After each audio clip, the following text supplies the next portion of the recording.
Hey everybody, this is your boy John Patrick Adams, and thank you for checking out this video. Now, if you haven't subscribed to my mailing list or to my YouTube channel, stop right now. Go and visit my website at johnpatrickadams.com or click on that subscribe button right beneath this video to subscribe to my YouTube channel. Now, also, if you're not following me on social media, make sure you visit the sites. All the links are there. Click on the links and go out and follow me on all facets of social media. So let's go ahead and get started today. I want to share with you all a few tips that I've learned to deal with coping with being single. I'm a single guy, and just like many of you, there are moments, especially on the weekends, when you should be out doing things, or well, actually the weekends or the holidays, when you should be out doing things with the person that you love. I think we all go through those moments when it be like, dang, I wish I had somebody, so you get a little down. Or say, for instance, you get invited to something, and it's something for couples, and someone still invite you out to it, and you have to decide whether or not you're going to go to it because you're single and you don't have a date. So I think we all face those moments in our lives. If you are single, I think we all face those moments where we kind of like question whether or not we're too picky, or we get a little down about being hard on ourselves. So the first thing that I always do when I am faced with one of these challenges, the first thing I always do is I always reflect on where I've been. And what I mean by that is, I think we've all had horrible relationships, and maybe we've been in relationships that weren't good for us, and we stayed in the situation for whatever reason. We stayed in a situation, but we were still there. We held on to it. And so what I always try to do in those moments is I reflect back on when I was in a relationship, and maybe it wasn't the best relationship ever. And by me doing that, it gives me a greater appreciation for being single, because in being single, I don't have to deal with all the drama and the stress and all that comes with a relationship. And I think so many times we get so caught up and so bent out of shape because we are not in a relationship. But a relationship requires work. And especially if you are in an unhealthy relationship, it requires even more work to make you somewhat happy. I don't think you could ever be happy in an unhealthy relationship, but sometimes we get in relationships because we don't want to be single. So that's not a good thing. So when I am faced with these moments that I'm feeling a little down, I just think about where I've been and where I am now, and it makes me realize that I am in such a better place than where I was when I was in a relationship. Next thing I always try to do is I always want to reflect on who I am.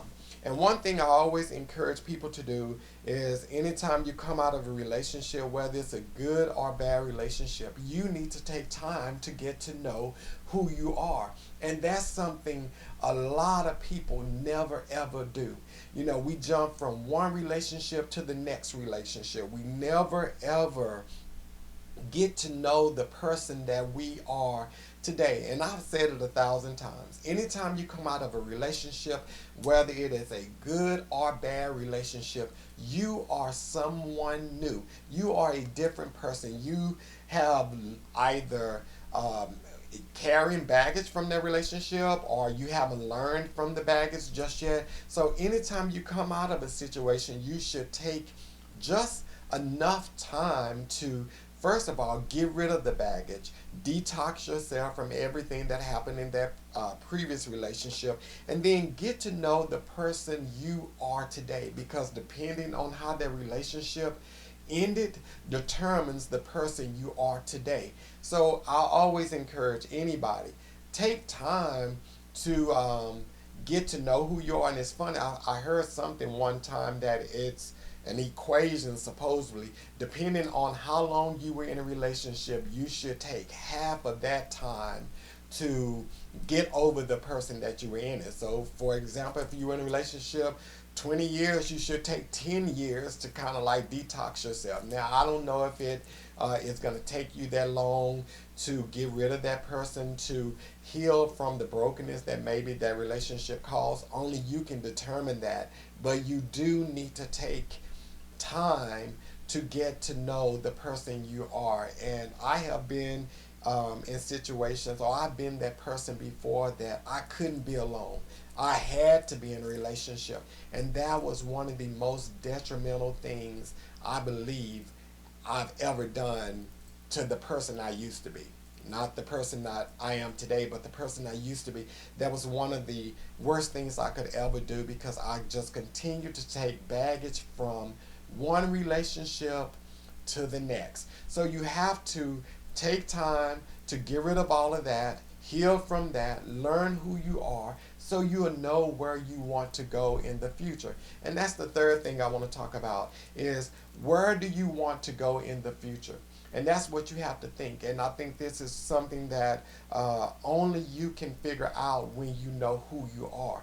Because once you know who you are, you know where you want to go, which means you know what you need and who you need to get you to where you want to go. And a lot of times I think that we have a list of wants. We have all of these lists that we want, and normally they're driven by either physical, financial, educational. They're all driven by the outward things. But what is, or what does the inward you need to make you the best you in the future, to accomplish your goals, to achieve your purpose and your calling in life? Who do you need? What type of person do you need to help you get to where you want to go? And sadly to say, a lot of you that are in relationships today, a lot of you that are single and watching this video, you have never assessed exactly who you are and what you need. And if you do not do that, take the time to figure out who you are. The sad truth is you will continue to attract the same people you have always attracted. You're going to continue to repeat the cycle in your life. And you have to eventually get to that point that you are tired of dating the same people over and over again, just with a different face and a different name. So again, I encourage you, in those moments when you're a little bit down about being single, look at where you used to be. Look at where you used to be. And hopefully that'll make you appreciate where you are. Learn who you are today so you can know where you want to go in the future and what you need and who you need to help you get there. So those are my 3 tips that I always try to do, reflect upon, or envision when I am challenged with dealing with being single. But one thing I always, and I encourage every one of you that are watching this video, I said at said at the end of a lot of my videos, regardless to where you are right now in your life, there is nothing wrong with you. And I think that's where a lot of singles go wrong, is because they are not dating.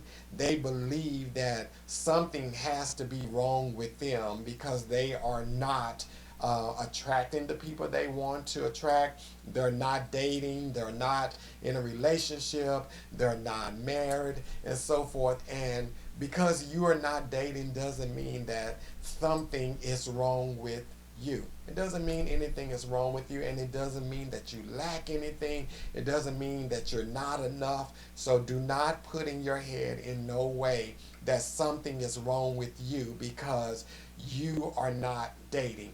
You are more than enough. And then also one last tip before I go, I know that the older we get a little bit down on being single as well, because we believe that we are less desirable because of our age. That's a bunch of crap.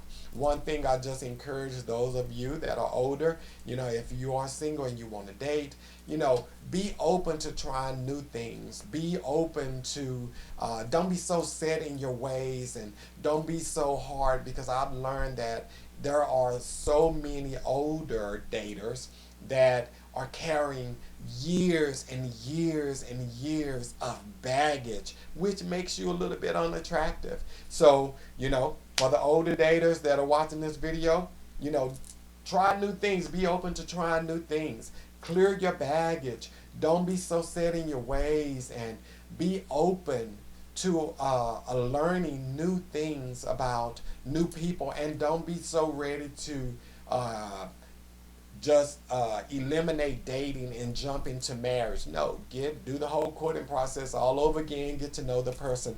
But that concludes my video. I thank each of you guys for checking out this video, and until next week, peace.